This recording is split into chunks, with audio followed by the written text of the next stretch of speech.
ابي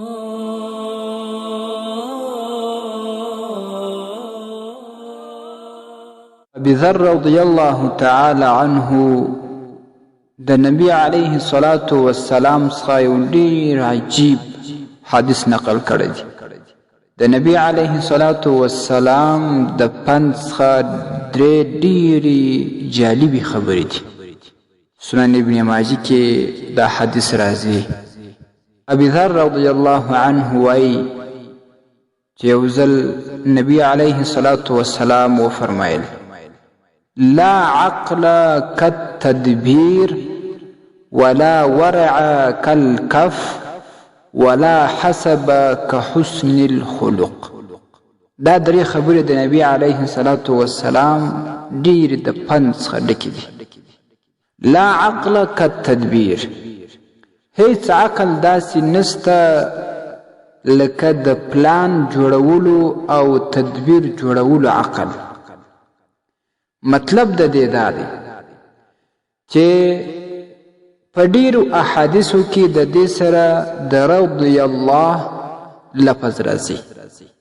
یعنی مطلب دا چې دغه ډیر بهترین عقل دی چې یو انسان د رب لا یزال د خوشحاله کولو د پاره پلان جوړي.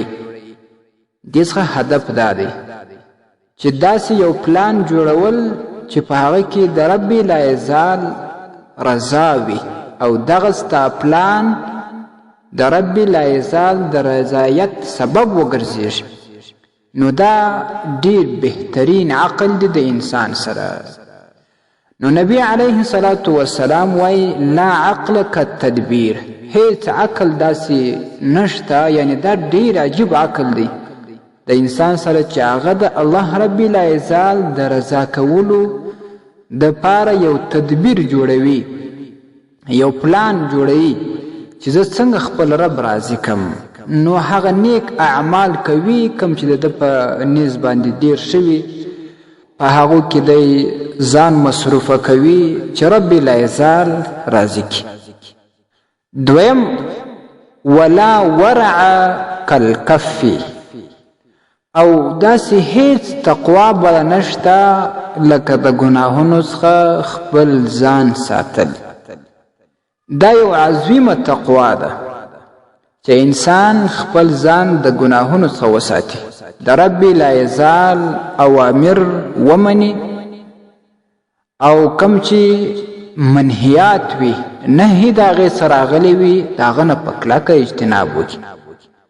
تنها فنفلو باندې رب لا یزال ته څوک نه رسیږي او نه انسان په دې باندې متقی او پرهیزګاره جوړیږي، بلکې فرایض به ادا کوي، بیا به وروسته نوافل کوي. اوس که انسان فرایض نه ادا کوي، هغه نه پر ځای کوي او منهیاتو څخه ځان نه ساتي لیکن نفل کوي، هغه سړی بیا هم متقی نسي جوړېدلی. نو لویه تقوا دا ده چې انسان د هر هغه عمل څخه ځان وساتي چې هغه د شرعي خلاف وي، ګناه وي، د هغه څخه په کلکه اجتناب وکړي. دا لویه تقوا ده. او درېیمه خبره ولا حسب كحسن الخلق، او هیڅ شرف او مرتبه داسې نشته لکه نیک اخلاق، لکه ښه اخلاق. یعنی ښه اخلاق په انسان کې لوړه مرتبه ده او دا د یو لوی عظمت والا صفت دی، او دا په انسان کې لوی شرافت دی چې دا انسان د اخلاق والا وي. نو نیک او ښه انسان هغه دی چې هغه اخلاق ولري. نو دغه نیک اخلاق د انسان دپاره عزت دی او د عزت سبب دی.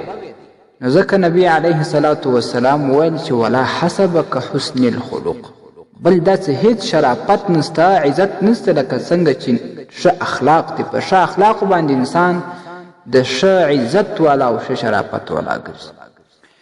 دا د نبی علیه الصلاة والسلام درې ډېرې د فن خبرې دي چې لږ هر مسلمان دې ته فکر وکړي او بیا په دې باندې عمل وکړي، د عمل جامه په واغوندي. نو یقینا انسان به لوی عاقل هم جوړ شي او لوی متقی او پرهیزګار به هم جوړ شي او د شرف مرتبه او عزت والا شخصیت به هم جوړ شي. ستاسې د اسلامي پوښتنو جوابونکی مفتي حکیم الله صابر الحنفي صاحب.